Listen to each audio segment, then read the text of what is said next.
Tu attends qu'il te dise ce qu'il ressent.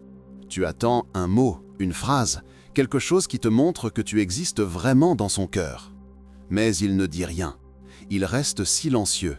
Et toi, tu commences à te poser 1000 questions. Est-ce qu'il t'aime vraiment? Est-ce qu'il pense à toi? Ou peut-être que tu n'es pas assez importante pour qu'il prenne le temps de te le dire. Ce silence te fait mal, parce que tu as besoin d'entendre les mots. Tu as besoin de cette confirmation. Mais lui, il ne fonctionne pas comme ça. Et ce n'est pas parce qu'il ne ressent rien, c'est parce qu'il a appris à parler un autre langage. Un langage que personne ne t'a jamais expliqué. Carl Jung, le grand psychologue suisse, disait quelque chose de profond. Nous vivons tous avec des masques, des rôles que nous jouons pour être acceptés. Et souvent, ce masque nous empêche de dire ce que nous ressentons vraiment, surtout pour les âmes. Parce qu'on leur a appris très tôt que montrer ses émotions, c'est être faible. Que pleurer, c'est honteux. Que dire « j'ai peur » ou « j'ai besoin de toi », c'est perdre sa force. Alors ils apprennent à parler autrement. Pas avec des mots, mais avec des gestes, des silences, des actions. Ils te montrent ce qu'ils ne peuvent pas dire. Ils te l'offrent d'une façon invisible, presque secrète. Et si tu ne sais pas lire ce langage, tu passes à côté de tout ce qu'ils essaient de te donner. Tu vois, Jung parlait de l'ombre, cette partie de nous qu'on cache parce qu'on a peur d'être rejeté. Cette partie qui contient tout ce que nous n'avons pas le droit de montrer. Pour beaucoup d'hommes, l'émotion vit dans l'ombre, pas parce qu'elle n'existe pas, mais parce qu'elle a été mise là, enfermée, silencieuse. Et toi, tu es là, debout devant ce silence, à essayer de comprendre, à te demander si tu es folle de rester, à te demander si tu mérites mieux.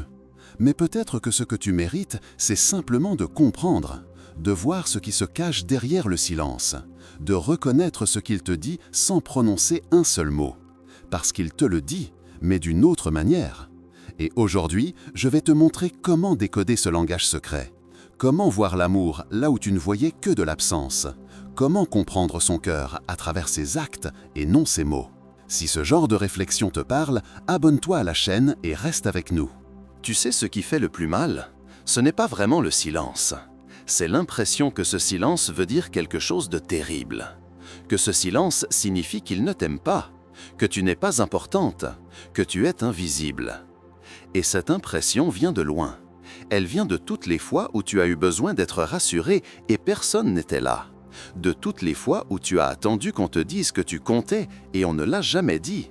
De toutes les fois où tu as donné ton cœur et on l'a traité comme quelque chose d'ordinaire. Alors aujourd'hui, quand il ne te dit rien, ton inconscient te raconte une histoire qui dit, tu vois, encore une fois, tu n'es pas assez, il ne t'aime pas vraiment, tu es seul. Mais Jung nous explique quelque chose d'essentiel. Nous ne voyons pas les gens tels qu'ils sont. Nous les voyons à travers nos blessures, à travers nos peurs, à travers ce que nous avons déjà vécu. Et parfois, nous confondons le silence avec l'indifférence. Nous confondons la difficulté à parler avec l'absence d'amour. Parce que pour toi, l'amour se dit. Pour toi, aimer, c'est exprimer, c'est mettre des mots sur ce que tu ressens. C'est dire « je t'aime, tu me manques, j'ai besoin de toi ». C'est naturel pour toi, ça sort facilement, ça te soulage même. Mais pour lui, c'est différent. L'amour, il l'a appris autrement. Il l'a appris en silence, en action, en responsabilité. On lui a dit « un homme protège, un homme travaille, un homme résout les problèmes ». Mais on ne lui a jamais dit qu'un homme peut aussi avoir peur, qu'il peut se sentir vulnérable, qu'il peut avoir besoin de dire ce qu'il ressent et d'être écouté. Alors il te le montre. Il répare ta voiture, il porte tes sacs, il veille sur toi sans que tu lui demandes. Il t'envoie un message le matin juste pour savoir si tu vas bien. Il se souvient de ce petit détail que tu as mentionné il y a 3 semaines. Il reste éveillé quand tu es malade. Il te défend même quand tu n'es pas là. Mais toi, tu ne le vois pas, parce que tu attends les mots. Tu attends qu'il te dise ce que tu as besoin d'entendre. Et pendant ce temps, il est là, te montrant tout ce qu'il ne sait pas dire. Jung appelait ça l'anima et l'animus, la part féminine chez l'homme et la part masculine chez la femme. Et souvent, ces deux parts ne parlent pas la même langue. Elles ne comprennent pas les mêmes codes. L'une veut entendre, l'autre veut montrer. Et au milieu, il y a un fossé rempli de malentendus et de souffrances inutiles. Mais ce fossé, on peut le traverser. On peut apprendre à voir, à écouter autrement, à reconnaître l'amour même quand il ne ressemble pas à ce que nous attendions.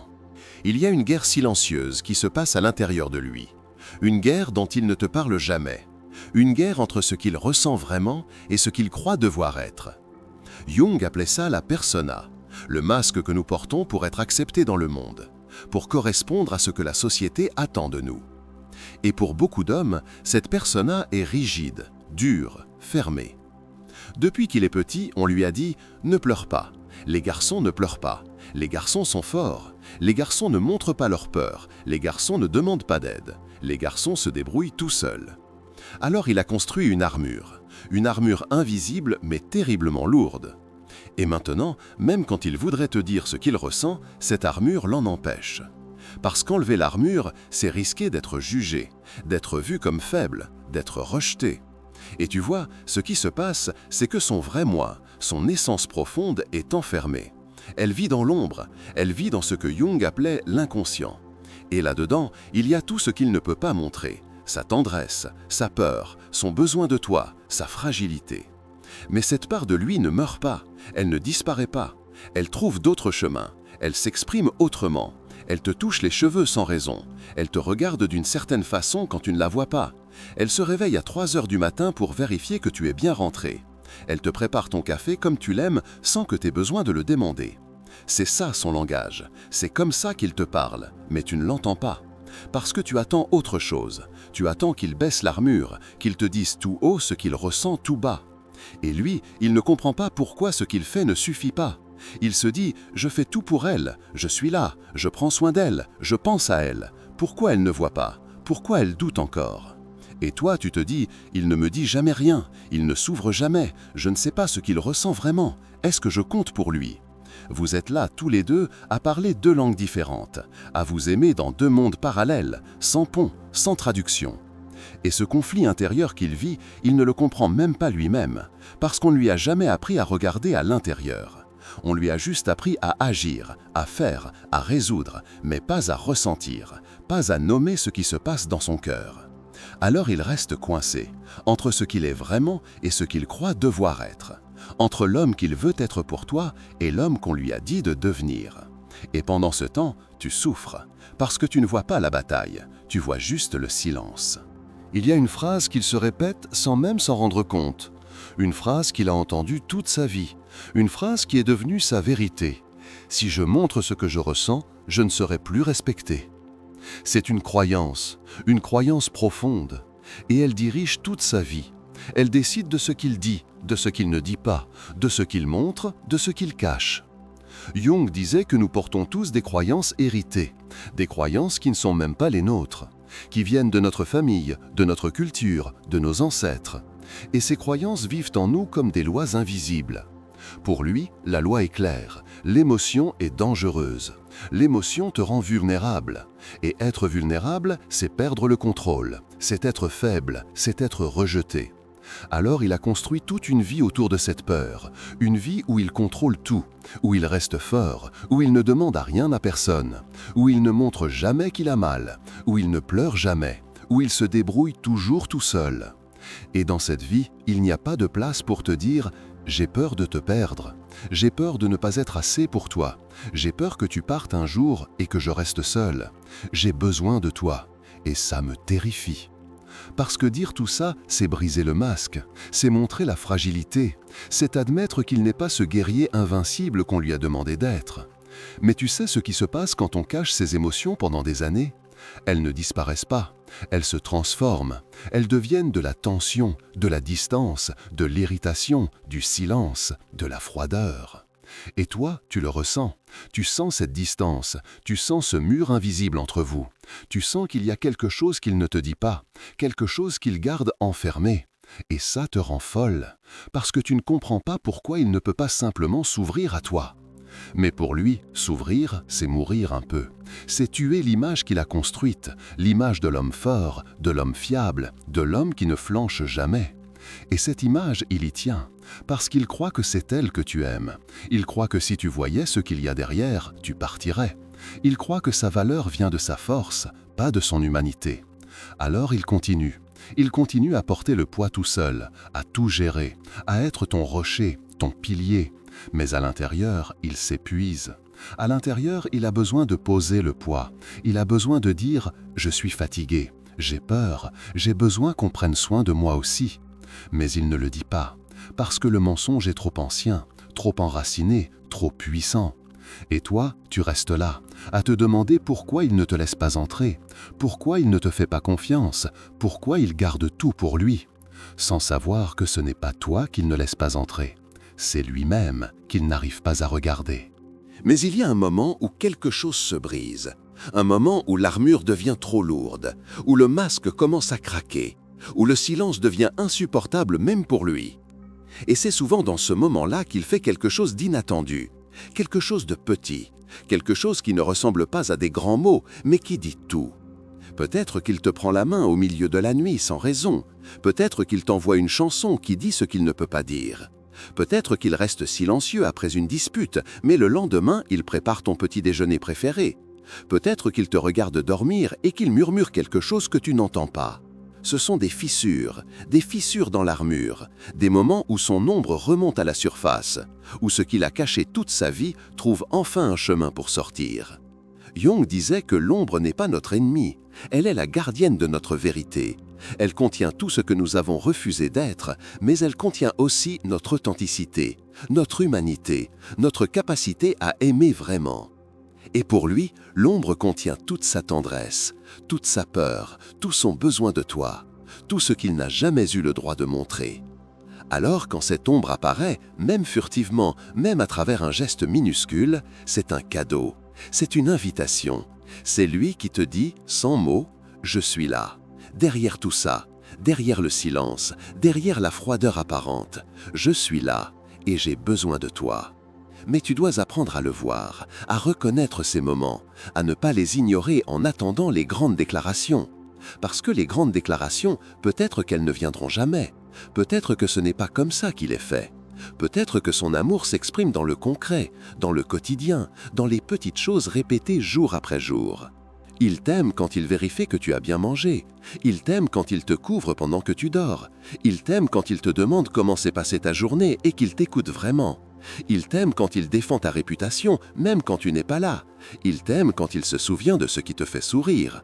Mais toi, tu passes à côté, parce que tu cherches l'amour dans les mots, tu cherches la poésie, la romance, les phrases qu'on voit dans les films.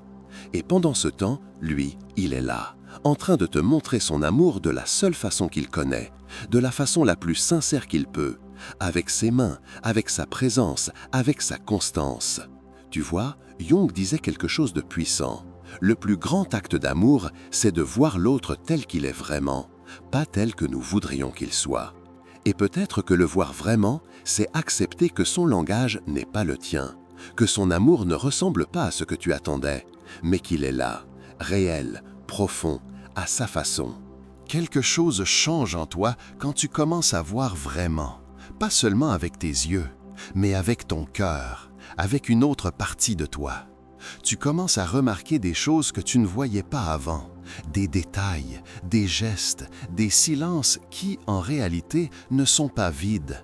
Ils sont pleins, pleins de lui, pleins de ce qu'il ne sait pas dire autrement.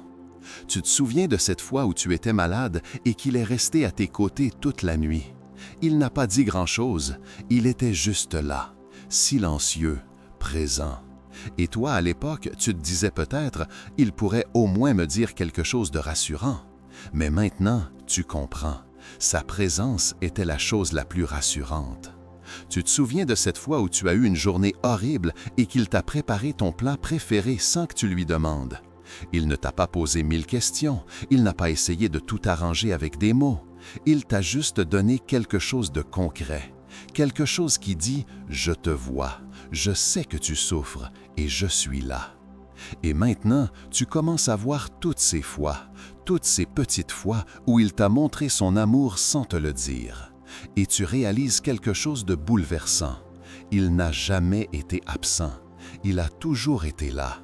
C'est toi qui ne regardais pas au bon endroit. Jung parlait de l'individuation, ce processus où nous devenons pleinement nous-mêmes en intégrant toutes les parties de notre psyché. Mais l'individuation, ce n'est pas seulement un processus personnel, c'est aussi apprendre à voir l'autre dans sa totalité, à accepter que l'autre ne soit pas une version de nous-mêmes, qu'il ait son propre langage, sa propre façon d'aimer. Et cette transformation, elle est silencieuse. Elle ne se fait pas en un jour. Elle se fait dans des petits moments de lucidité, dans des petits moments où tu arrêtes d'attendre ce qu'il ne peut pas te donner et où tu commences à recevoir ce qu'il t'offre déjà. Tu arrêtes de te dire « Pourquoi il ne me dit jamais qu'il m'aime ?» et tu commences à voir « Il me le dit chaque jour, à sa façon. » Tu arrêtes de douter de sa place dans sa vie parce que maintenant, tu vois cette place. Tu la vois dans les priorités qu'il fait, dans le temps qu'il te consacre, dans l'attention qu'il te porte, dans la constance de sa présence. Et quelque chose se détend en toi, quelque chose qui était toujours tendu, toujours en alerte, toujours en train de chercher la preuve, la confirmation, la réassurance. Maintenant, tu n'as plus besoin de chercher parce que tu sais que tu es aimé, pas avec les mots que tu attendais, mais avec une vérité qui va plus profond que les mots, avec des actes qui ne mentent pas, avec une présence qui ne vacille pas. Et cette transformation en toi, elle change tout.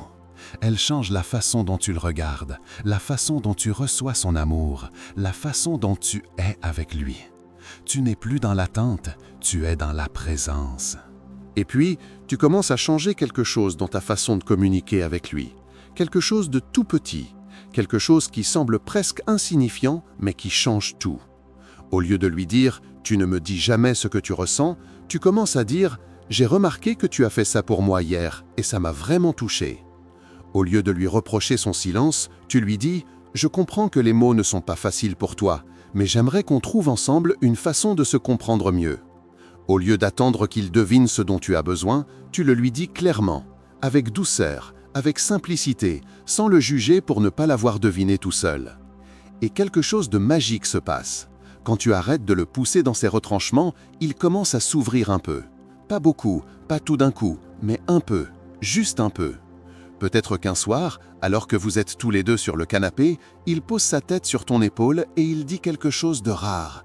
Quelque chose comme « j'aime être avec toi » ou « tu me manques quand tu n'es pas là » ou même juste « merci ».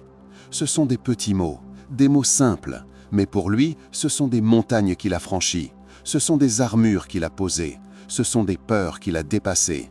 Et toi, tu apprends à recevoir ces petits mots comme des trésors, à ne pas les minimiser, à ne pas dire « c'est tout », à ne pas attendre plus, mais à simplement accueillir ce qu'il te donne, à honorer son effort, à reconnaître son courage.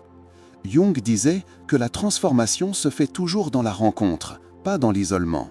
Nous ne changeons pas tout seuls, nous changeons quand nous sommes vraiment vus, vraiment entendus, vraiment accueillis tels que nous sommes.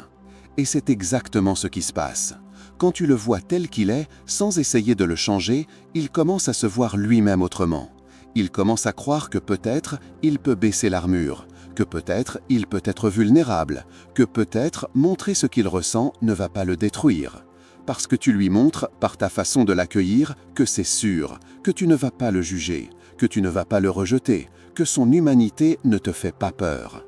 Et lentement, très lentement, il commence à te laisser rentrer. Pas dans un grand discours, pas dans une confession dramatique, mais dans des petits moments de vérité, dans des petites confidences, dans des petits gestes qui disent « je te fais confiance, je te laisse voir cette partie de moi que je cache au reste du monde ». Et ces moments, ce sont les plus précieux, parce que ce ne sont pas des performances, ce ne sont pas des déclarations calculées, c'est lui, vraiment lui, sans masque, sans armure, juste lui. Et tu réalises que c'est ça que tu attendais, pas les grands mots, pas les déclarations poétiques, mais ça, cette authenticité, cette vérité, cette connexion vraie. Il y a un moment où tout bascule, un moment où vous vous regardez et quelque chose passe entre vous, quelque chose d'invisible mais de totalement réel, quelque chose que vous sentez tous les deux. C'est peut-être un soir ordinaire, vous êtes dans la cuisine, il lave la vaisselle, tu essuies, et soudain il s'arrête, il te regarde et il dit quelque chose de simple. Quelque chose comme « je suis content que tu sois là » ou « je ne sais pas ce que je ferais sans toi ». Ce ne sont pas des mots extraordinaires, mais ils tombent au bon moment, Au moment où tu as enfin appris à écouter autrement. Au moment où tu n'attends plus qu'il parle comme toi. Au moment où tu peux recevoir son langage pour ce qu'il est, sa vérité. Et dans cet instant, quelque chose s'aligne. Vous êtes enfin sur la même longueur d'onde. Pas parce qu'il a changé, pas parce que tu as renoncé à tes besoins, mais parce que vous avez trouvé un pont entre vos deux langages, un pont entre vos deux façons d'aimer. Jung parlait de la syzygie, cette union des opposés, cette danse entre le masculin et le féminin, cette harmonie qui se crée quand deux personnes acceptent leurs différences au lieu de les combattre. Et c'est exactement ce qui se passe. Vous arrêtez de vous battre, vous arrêtez d'essayer de vous changer l'un l'autre, vous acceptez que vous soyez différents. Et dans cette acceptation, vous trouvez une connexion, plus profonde que tout ce que vous aviez imaginé. Tu te souviens de tous ces moments où tu te sentais seul même à ses côtés? Maintenant, tu comprends que tu n'étais pas seul. Tu étais juste en train de chercher sa présence au mauvais endroit. Tu la cherchais dans ses mots, mais elle était dans ses actes, elle était dans son regard, elle était dans sa constance. Et lui, il se souvient de tous ces moments où il se sentait incompris, où il avait l'impression que tout ce qu'il faisait n'était jamais assez, où il ne comprenait pas ce que tu voulais de plus. Maintenant, il comprend que tu ne voulais pas plus. Tu voulais juste voir, tu voulais juste être sûr, tu voulais juste un signe que tu étais importante. Et maintenant, vous vous donnez ces signes, chacun à votre façon. Toi, tu continues à lui dire ce que tu ressens, parce que c'est comme ça que tu es faite. Et lui, il continue à te montrer son amour dans ses actions, parce que c'est comme ça qu'il est fait. Mais maintenant, il y a quelque chose de nouveau. Maintenant, tu vois ses actions pour ce qu'elles sont, des mots qu'il ne sait pas prononcer. Et maintenant, il commence à trouver des mots, parfois de petits mots, juste pour te montrer qu'il essaie de parler ta langue aussi. Ce n'est pas parfait, ça ne le sera jamais, parce que vous êtes deux personnes différentes, avec deux histoires différentes, avec deux façons d'être au monde. Mais c'est réel, c'est vrai, c'est profond. Et dans cette vérité partagée, vous trouvez enfin ce que vous cherchiez tous les deux. Être vu, être compris, être aimé pour ce que vous êtes vraiment. Parfois, tard le soir, quand tout est calme, tu te demandes « Combien de fois suis-je passé à côté de son amour parce que je le cherchais sous la mauvaise forme ? Combien de fois ai-je douté de lui alors qu'il était là, en train de me montrer tout ce qu'il ne savait pas dire ? Combien de fois ai-je attendu qu'il change, qu'il devienne quelqu'un d'autre, alors qu'il me donnait déjà tout ce qu'il pouvait donner ? Et cette question, elle n'est pas là pour te culpabiliser, elle est là pour te réveiller, pour te faire voir ce qui était invisible avant. Parce que Jung nous enseigne quelque chose de fondamental. Nous passons notre vie à chercher l'amour à l'extérieur, mais nous ne savons pas toujours le reconnaître quand il arrive. Nous avons des images dans notre tête, des attentes, des scénarios. Et quand l'amour se présente différemment, nous ne le voyons pas. Nous pensons qu'il n'est pas là. Mais l'amour est là, il a toujours été là, juste pas dans la forme que tu attendais. Et maintenant, tu regardes en arrière et tu vois tous ces moments où il t'aimait et tu ne le savais pas, tous ces moments où il te choisissait à sa façon, tous ces moments où il te montrait sa présence, son engagement, sa fidélité, sans jamais prononcer les mots que tu voulais entendre. Et tu te demandes, qu'est-ce que j'ai raté d'autre? Qu'est-ce que je ne vois toujours pas? Qu'est-ce qu'il essaie de me dire en ce moment même et que je ne comprends pas encore? Parce que la vérité, c'est que nous ne voyons jamais tout, nous ne comprenons jamais tout. L'autre reste toujours, en partie, un mystère. Et peut-être que c'est ça aussi l'amour, accepter qu'on ne pourra jamais tout contrôler, tout prévoir, tout comprendre. Accepter qu'il y a des parties de lui qui resteront silencieuses, des parties que tu ne connaîtras jamais complètement. Parce que lui-même ne les connaît pas toujours, parce qu'il y a des choses en lui qui sont trop anciennes, trop enfouies, trop douloureuses pour être mises en mots. Et c'est là que tu choisis. Tu choisis de faire confiance, tu choisis de voir ce qu'il te montre au lieu de te focaliser sur ce qu'il ne dit pas. Tu choisis de recevoir son amour dans sa langue, même si ce n'est pas ta langue maternelle. Parce qu'au fond, qu'est-ce qui compte vraiment? Les mots ou l'intention derrière? Les déclarations ou la constance? Les promesses ou les actes répétés jour après jour? Tu as passé tellement de temps à attendre qu'il te dise ce que tu voulais entendre. Mais maintenant, tu te demandes, est-ce que je lui ai déjà dit que je vois tout ce qu'il fait? Est-ce que je lui ai déjà dit que je reconnais son langage? Est-ce que je lui ai déjà dit qu'il n'a pas besoin de changer pour être aimé? Peut-être que c'est ça la vraie question. pas pourquoi il ne me parle pas, mais est-ce que je lui parle vraiment? Est-ce que je lui dis que je le vois, que je le comprends, que son amour, tel qu'il est, me suffit? Il y a une phrase que Jung a écrite et qui change tout quand on la comprend vraiment. Connaître sa propre obscurité est la meilleure méthode pour traiter les ténèbres d'autrui. Ce que ça veut dire, c'est simple. Quand tu acceptes tes propres limites, tes propres failles, ta propre façon imparfaite d'aimer, tu deviens capable d'accepter les siennes. Quand tu arrêtes d'attendre la perfection de toi-même, tu arrêtes de l'attendre de lui. Et c'est là que tout devient plus doux, plus simple, plus vrai. Tu n'es plus en train de te battre contre lui, tu n'es plus en train d'attendre qu'il devienne quelqu'un qu'il n'est pas. Tu le vois, tu le reçois, tu l'aimes pour ce qu'il est, pas pour ce qu'il devrait être. Et lui, il sent ça. Il sent que quelque chose a changé, il sent qu'il peut enfin respirer, qu'il peut être lui-même sans être jugé, qu'il peut te montrer son amour à sa façon et que cette façon est suffisante. Et peut-être que ça l'encourage à aller un peu plus loin, à dire un peu plus, à s'ouvrir un peu plus. Pas parce que tu l'y forces, mais parce qu'il se sent en sécurité, parce qu'il sait maintenant que sa vulnérabilité ne sera pas utilisée contre lui, que sa fragilité ne sera pas moquée, que son humanité sera accueillie avec tendresse. Alors il te dit des choses qu'il n'avait jamais dites avant, des petites choses, des choses simples, mais qui viennent du fond de lui. Et chaque fois qu'il le fait, c'est une victoire, c'est un pas de plus vers toi, c'est une armure de moins entre vous.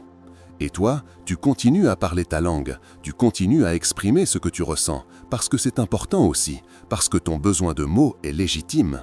Mais maintenant, tu n'attends plus que lui parle exactement comme toi, tu acceptes qu'il parle autrement.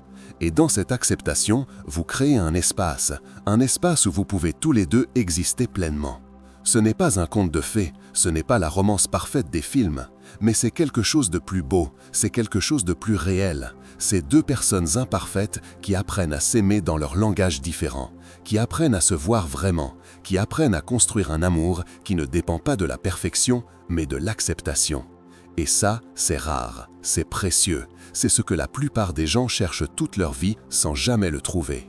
Parce qu'ils cherchent l'idéal, mais l'idéal n'existe pas. Ce qui existe, c'est la vérité. Et la vérité, elle est dans ces petits gestes quotidiens, dans cette présence constante, dans cet amour silencieux mais inébranlable. Alors, peut-être que la vraie question n'est pas « pourquoi il ne me dit pas ce qu'il ressent ?», mais plutôt « est-ce que je suis prête à voir ce qu'il me montre ?» Si ce message t'a touché, abonne-toi à la chaîne et laisse un commentaire. J'aimerais vraiment savoir ce qui a résonné en toi.